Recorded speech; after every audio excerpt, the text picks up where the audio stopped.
Welcome back. আজকে আমরা আমাদের আগের ক্লাসে যেটা আলোচনা করেছি অর্থাৎ পশ্চিমবঙ্গের নদ নদী তার প্রথম অংশ আলোচনা করেছি। আজকে আমরা তার দ্বিতীয় অংশ আলোচনা করব। এখন পশ্চিমবঙ্গের নদ নদী সম্পর্কে আমরা গতদিনে কি দেখেছি যে পশ্চিমবঙ্গে যেহেতু অনেক নদী আছে এবং নদীমাতৃক অঞ্চল, সেক্ষেত্রে কি হয় বিস্তারিত আলোচনা করতে গেলে একটা ক্লাস যথেষ্ট নয় বা একটা ক্লাস হলে অনেক লেন্দি হয়ে যায়, তাই আমরা দুটো ভাগে এটাকে ভাগ করেছি। তো প্রথম দিন আমরা আলোচনা করেছি পশ্চিমবঙ্গের নদ নদীর উত্তর দিকের নদী অর্থাৎ উত্তরবঙ্গের নদী আর গঙ্গা সম্পর্কে। আজকে আমাদের আলোচনার বিষয়বস্তু হচ্ছে পশ্চিম দিকের মালভূমির নদ নদী, পূর্ব দিকের নদ নদী আর সুন্দরবনের নদ নদী। তাহলে শুরু করি আজকে দ্বিতীয় অংশ। তো আমরা এখানে যেটা আলোচনা করব তার প্রথমে আছে পশ্চিমের মালভূমির নদ নদী বা মালভূমি অঞ্চলের নদ নদী। এবার এই মালভূমি অঞ্চলের নদ নদীর কিছু বৈশিষ্ট্য আছে, যেমন হচ্ছে সব প্রথমেই বলি মালভূমি অঞ্চলের নদ নদী হচ্ছে বৃষ্টির জলে পুষ্ট। তো বৃষ্টির জলে পুষ্ট, তার জন্য এগুলো উত্তরবঙ্গের নদ নদীর মতন বরফ গলা জলে পুষ্ট না হওয়ার জন্য সারা বছর যে জল থাকে তা না, এখানে গ্রীষ্মকালে নদীর কাজ শুকিয়ে যায়।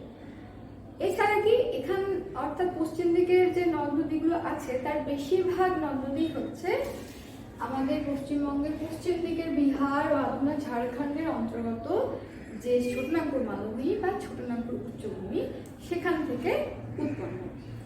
আর হচ্ছে এই নদীগুলি ভূমির ঢাল অনুসারে পূর্ব দক্ষিণের দিকে প্রবাহিত হয়েছে, মানে উত্তর পশ্চিম দিকে উৎপন্ন হয়ে দক্ষিণ পূর্ব দিকে প্রবাহিত হয়ে বেশিরভাগ ভাগীরথী নদীতে গিয়ে পড়েছে, বা তোমার হচ্ছে একাধিক নদী পরস্পরের সঙ্গে মেশার পর সেই সব দিকে ভাগীরথীতে মিলেছে। দু একটা নদী যেমন সুবর্ণরেখার মতো নদী সেগুলো সরাসরি বঙ্গোপসাগরে পতিত হয়েছে। এই হচ্ছে পশ্চিমবঙ্গের নদ নদীর মোটামুটি রূপরেখা। এবার আমরা একে একে আলোচনা করি। এই যে পশ্চিম দিকে নদ নদী আছে তার প্রথমে আছে হচ্ছে তোমার ব্রাহ্মণী। প্রথমে অর্থাৎ মানে উত্তর দিকে যদি আমি বলি তো সেই অনুযায়ী। তো এখানে যে ব্রাহ্মণী নদী আছে সেটা মোটামুটি এরকম। তো ব্রাহ্মণী নদীর ক্ষেত্রে কি কোথায় উৎপন্ন হয়েছে? বিহারের দুধুয়া। এই ব্রাহ্মণী নদীর উৎস কোথায়? বিহারের দুধুয়া পাহাড় থেকে। তো এই দুধুয়া পাহাড় বিহার থেকে হচ্ছে ব্রাহ্মণী নদী উৎপন্ন হয়েছে বা উৎপত্তি হয়েছে। আর এখানে পতনস্থল যদি বলি তাহলে ব্রাহ্মণী নদী দ্বারকার সাথে মিলিত হয়েছে, তাহলে আমি বলতে পারি যে দ্বারকা নদীর সাথে মিলেছে। আর মিলে কি হয়েছে? ব্রাহ্মণী নদী দুটোর মিলিত প্রবাহ আবার গিয়ে পরে তোমার মুর্শিদাবাদের কাছে হিজল বিল যে অঞ্চল আছে সেখানে গিয়ে মৌরাক্ষীতে পড়েছে। মৌরাক্ষী থেকে আবার গিয়ে হচ্ছে তোমার ফাইনালি পুরো প্রবাহ গিয়ে ভাগীরথী নদীতে মিশেছে।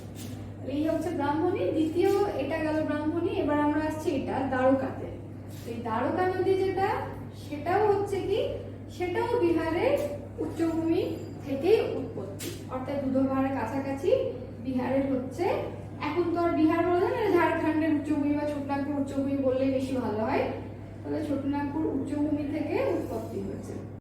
দ্বারকা নদী হচ্ছে ব্রাহ্মণীর দক্ষিণে, এটাও তোমার হচ্ছে বিহারের উচ্চভূমি থেকে উৎপন্ন। আর কি হচ্ছে বীরভূমের যে লাভপুর অঞ্চল ওখানে গিয়ে ব্রাহ্মণীর সঙ্গে মিলিত হয়েছে। মিলিত হয়ে গিয়ে তোমার এখানে এই মুর্শিদাবাদের কান্দির কাছে হিজল বিলে মৌরাক্ষীর সঙ্গে মিলিত হয়েছে।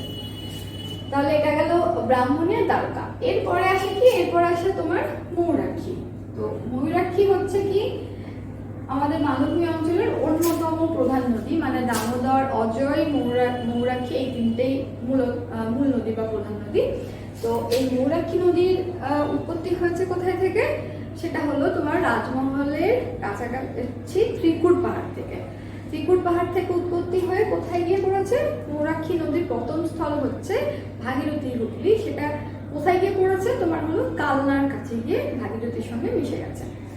তাহলে উৎপত্তি হলো ত্রিকুট পাহাড়, পতন হচ্ছে ভাগীরথী হুগলি। আর মৌরাক্ষী নদী যদি বলি তোমার হচ্ছে উপনদী, সেটা তাহলে ব্রাহ্মণী, দ্বারকা, এদিক থেকে তোমার হলো কোপাই নদী, এগুলো হচ্ছে মৌরাক্ষীর মূল উপনদী। তারপরে আছে বক্রেশ্বর আর কোপাই নদী। প্রথমে হচ্ছে বক্রেশ্বর আর কোপাই, এই দুটো নদীরই উৎপত্তি স্থল হচ্ছে বিহার আর পশ্চিমবঙ্গের যে পশ্চিমবঙ্গের ঝাড়খণ্ডের বীরভূমের কাছে যে সীমানা আছে সেখানে সুখাদ্রিপুর বলে একটা গ্রাম আছে, তার কাছাকাছি উচ্চভূমি থেকে এই দুটো নদী উৎপন্ন হয়েছে। কি কি? এটা হলো বক্রেশ্বর আর কোপাই। তাহলে আমরা প্রথমে আসি বক্রেশ্বরের। উৎস কোথায়? উৎস হচ্ছে বীরভূমের ঝাড়খণ্ড সীমানার সুখাদ্রিপুর অঞ্চল থেকে। সুখাদ্রিপুর। পতনস্থল কোথায়? এই যে নদীটার কথা বলছি সেটা হচ্ছে বক্রেশ্বর আর কোপাই দুটো একসঙ্গে মিলিত হয়েছে, অর্থাৎ আমি বলতে পারি বক্রেশ্বর এর পতনস্থল হচ্ছে কোপাই। তাহলে কোথায় পড়েছে? কোপাই। এবার আছে কোপাই নদী। কোপাই নদী হচ্ছে এটা। তো কোপাই নদী সুখাদ্রিপুরের কাছাকাছি উৎপন্ন হয়, তারপর মিশে কার সাথে? বক্রেশ্বরের সাথে। তো বক্রেশ্বরের সঙ্গে মিশে গিয়ে কি হয়? কোপাই নদী বক্রেশ্বরের সঙ্গে তোমার লাভপুরের কাছে মিলিত হয়।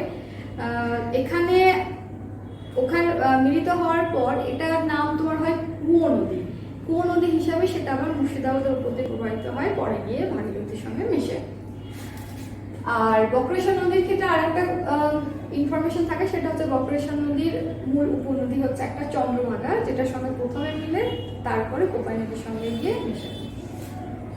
তাহলে কোথায় গিয়ে পতিত হয়েছে? কোপাই নদী একসঙ্গে মিশেছে, মিশে গিয়ে ফাইনালি পতিত হয়েছে কোথায়? ভাগীরথী। এরপর আমরা আসবো এই মোটামুটি এটা মৌরাক্ষী যে নদী তার যে রিভার সিস্টেম সেটার আলোচনা বলা যেতে পারে, কারণ মৌরাক্ষীর মূল উপনদী হচ্ছে এই নদীগুলো। এরপর আমরা আসবো অজয়। অজয় নদীর উৎপত্তি কোথায়? এই হলো আমাদের অজয় নদী। এটার উৎপত্তি হচ্ছে দুমকার কাছে, ঝাড়খণ্ডের দুমকা যে অঞ্চল তার কাছে উৎপন্ন হয়েছে অজয় নদী। অজয় নদী তারপর ক্রমাগত দক্ষিণ পূর্ব দিকে প্রবাহিত গিয়ে শেষ অব্দি কাটোয়ার কাছে গিয়ে ভাগীরথী নদীর সঙ্গে মিশে গেছে। তাহলে এটা উৎসব হচ্ছে দুমকা আর পতন হচ্ছে গিয়ে আবার ভাগীরথী। ভাগীরথীর কোথায়? মানে ভাগীরথীতে কোথায় মিশেছে? সেটা হচ্ছে কাটোয়ার কাছে। আর অজয় নদীর তোমার হলো গিয়ে কিছু উপনদী আছে, উল্লেখযোগ্য উপনদী যেগুলো, তাহলে কুনুর, তোমার হচ্ছে হিংলা, এরকম কিছু নদী আছে যেগুলো অজয় নদীর উপনদী। এরপর আমরা আসবো কিসে? সেটা হচ্ছে দামোদর। দামোদর নদীকে কি বলা হতো? আমরা ছোটবেলায় পড়েছি যে ত্রাসের নদী, বা তোমার তার কারণে খুব বেশি বন্যা হতো। তো দামোদর নদীর উৎপত্তি কোথায়? উৎপত্তি হচ্ছে আধুনা ঝাড়খণ্ডের খামারপোত পাহাড় থেকে। কোথায়? খামারপোত পাহাড়ের কাছ থেকে উৎপত্তি হয়েছে। আর কি? আর হচ্ছে দামোদর নদী উৎপত্তি হওয়ার পর দক্ষিণ পূর্ব দিকে প্রবাহিত হয়ে গিয়ে কাটোয়ার কাছে গিয়ে ভাগীরথী হুগলির সঙ্গে মিশেছে। দামোদর নদীকে আগে বলা হতো কি যে বাংলার দুঃখের কারণ। কেন? কারণ হচ্ছে তোমার খুব বেশি বন্যা হতো। এখন যেহেতু বিভিন্ন রকম নদী বহুমাত্রিক পরিকল্পনার ফলে কিছুটা হলে বন্যা নিয়ন্ত্রণ করা যায়, এখন সেই অর্থে গিয়ে আর সেভাবে বন্যা হয় না। এবার হচ্ছে দামোদর নদীর তোমার কয়েকটা উপনদী আছে, সেগুলো কি কি? যেমন তোমার হচ্ছে বোকারো, বরাকর ইত্যাদি। তাহলে পড়েছে ভাগীরথীতে উপনদী হচ্ছে বোকারো, বরাকর, এইসব। তাহলে এটা হচ্ছে দামোদরতী। এরপরে আমরা দামোদরতী, এরপর আমরা আসবো হচ্ছে শিলাবতী। শিলাবতী নদীর উৎপত্তি কোথায়? শিলাবতীর উৎপত্তি হচ্ছে পুঞ্জা পাহাড়ের কাছে, সেটাও তোমার হচ্ছে পুরুলিয়ার কাছাকাছি ছোটনাগপুর অংশে। পুঞ্জা পাহাড় থেকে শিলাবতী উৎপত্তি হয়েছে, উৎপন্ন হয়ে সেটা আবার তোমার হচ্ছে দ্বারকেশ্বর বা ধলকেশ্বরের সাথে মেদিনীপুরের ঘাটালে গিয়ে মিশেছে। তাহলে উৎস হচ্ছে পুঞ্জা পাহাড়, পতন হচ্ছে কোথায়? পতন হচ্ছে দ্বারকেশ্বরে, আর এটার এই যে শিলাবতী আর দ্বারকেশ্বর তার মিলিত প্রবাহটাকে বলা হয় রূপনারায়ণ। তাহলে এটা হলো শিলাবতী, এটা হচ্ছে দ্বারকেশ্বর। দ্বারকেশ্বর কোথায় থেকে উৎপন্ন হয়েছে? দ্বারকেশ্বরের উৎপত্তি হলো তোমার, দ্বারকেশ্বর আরেকটা নাম হচ্ছে ধলকেশ্বরও বলা হয়। এর উৎপত্তি হচ্ছে আদ্রা যে অঞ্চল, আদ্রার ওখানে তোমার একটা ঝিল আছে, সেই ঝিল বা বিল থেকেই উৎপন্ন হয়েছে দ্বারকেশ্বর বা ধলকেশ্বর। সেই নদী আবার প্রবাহিত হয়ে এসে মেদিনীপুরের ঘাটালের কাছে শিলাবতীর সঙ্গে মিশে রূপনারায়ণ রূপে পরিচিত হয়ে গিয়ে শেষ অবধি ভাগীরথী নদীতে গিয়ে মিশেছে। তাহলে কোথায়? আদ্রার কাছে। আর পড়েছে কোথায়? পড়েছে তাহলে শিলাবতীতে। তাহলে এই দুটোর মিলিত প্রবাহ মিলেই হবে কি? সেটা হবে রূপনারায়ণ। তাহলে আমার এতদূর আলোচনা হলো। এরপর থাকে কি আরো কিছু নদী, যেগুলো তোমার হচ্ছে যেমন কেলেঘাই, তোমার হলদি নদী, কংসাবতী, সুবর্ণরেখা ইত্যাদি। তারপর এরপর আমরা আসবো সেগুলোতে।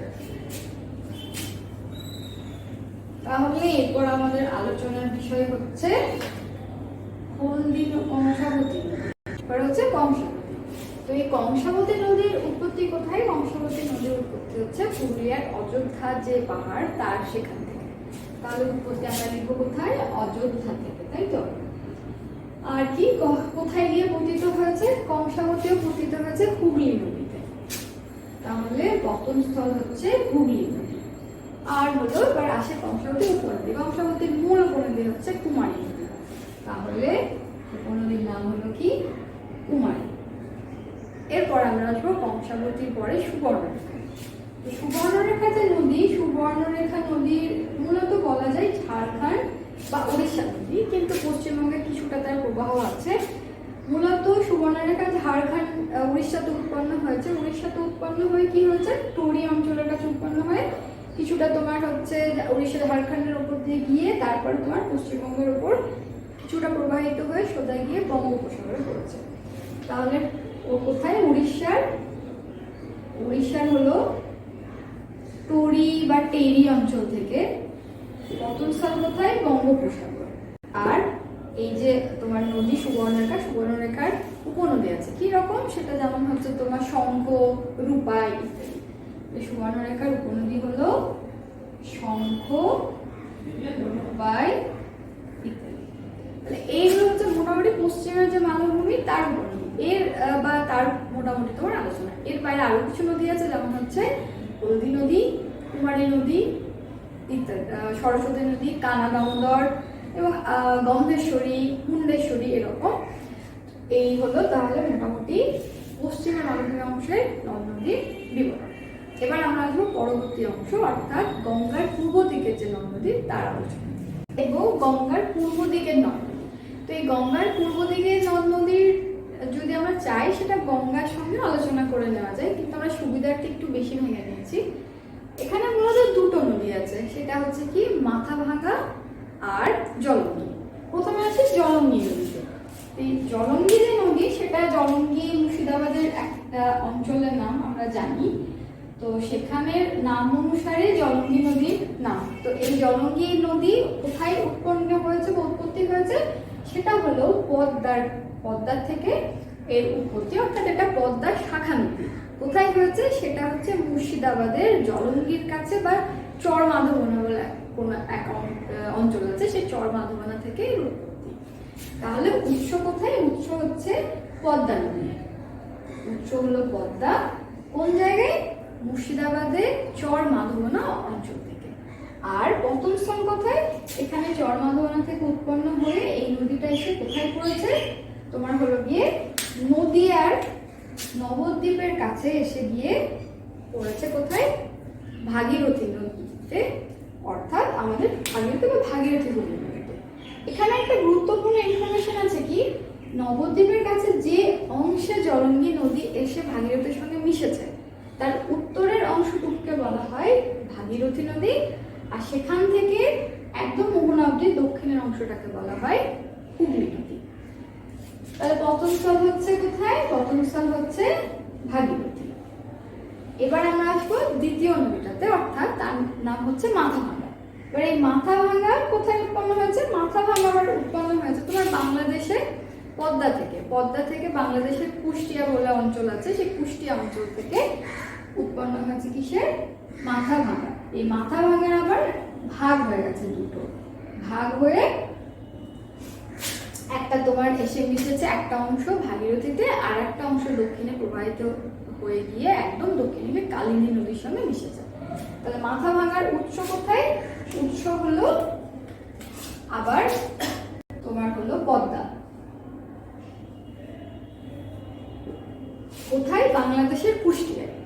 পড়েছে কোথায়? পড়েছে হচ্ছে একটা অংশ হুগলি নদীতে আর একটা অংশ পড়েছে কালিন্দী নদীতে। তাহলে কালিন্দীতেও মিশেছে, হুগলি নদীতেও মিশেছে।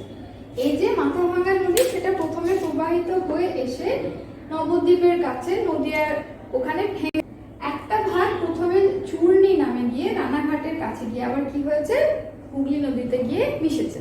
তাহলে চূর্ণী নামে ভাগটা হুগলিতে গিয়ে মিশে গেছে, হুগলি নদীতে।